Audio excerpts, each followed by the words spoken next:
Станало збор за прашањето за името или не на средбите на грчкиот премиер Папандреју во Вашингтон неделава што изминува. Што било кажано и колкава важност му била дадена.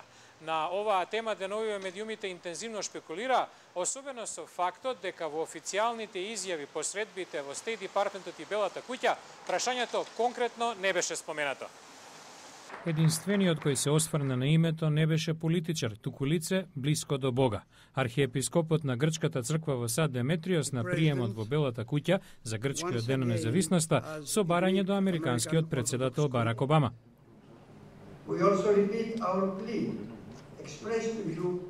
Ја повторуваме нашата молба од минатогодишната прослава за ваша потребна интервенција за се уште отворените прашања за обединување на Кипар и соодветно име за поранешната Југословенска република Македонија.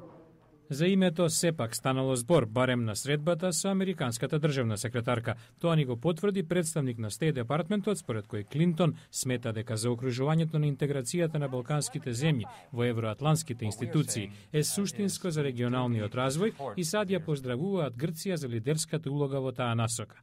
Во тој контекст Клинтон и Папандреју разговарали за заеднички прифатливо решение за спорот со името, наведува представникот.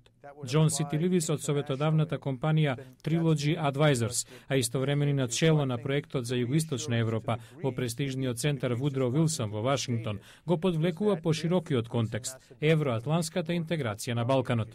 And so the issue is not solely on how Greece and Macedonia resolve these issues of the name and language. Не се работи само за тоа како Грција и Македонија ќе ги разрешат името, јазикот и идентитетот, туку и како конкретното прашање се вклопува во пошироката, долгорочна стратегија, што во голема мерка е во интерес на Грција, како и на земјите од Западен Балкан и на примарната цел на САД во тој дел на Европа, а тоа е интеграцијата на сите земји што е можно поефикасно. Мислам дека тоа ќе остане фокусот на американско-грчките напори.